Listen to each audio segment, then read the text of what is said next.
नागपूर शहरात घरफोडीच्या घटनांना आळा बसत नाही। अंबाझरी पोलीस ठाण्याच्या हद्दीत एका बंद कार्यालयात घुसून चोरट्यांनी तब्बल 3 लाखाहून अधिक रोख रक्कम लंपास केल्याची धक्कादायक घटना समोर आली आहे। संपूर्ण प्रकार सीसीटीव्ही कॅमेऱ्यात कैद झाला आहे। घटना आहे नागपूरच्या अंबाझरी पोलीस ठाण्याच्या हद्दीतील बाजीप्रभू नगर रामनगर येथे राहणारे रितेश रमेश जयस्वाल यांचे सहकार नगर खरबी रोडवर संगम स्पिरिट प्रायव्हेट लिमिटेड या नावाचे कार्यालय आहे।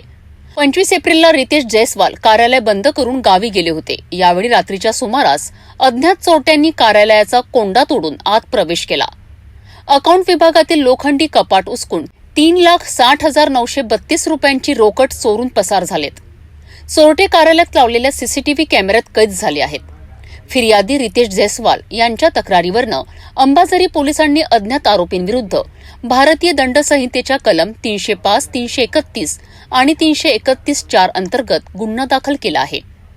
पोलिसांनी आरोपींचा शोध घेण्यासाठी तपास सुरू केला असून लवकरच आरोपींना गजाआड करण्याचा दावा केला आहे।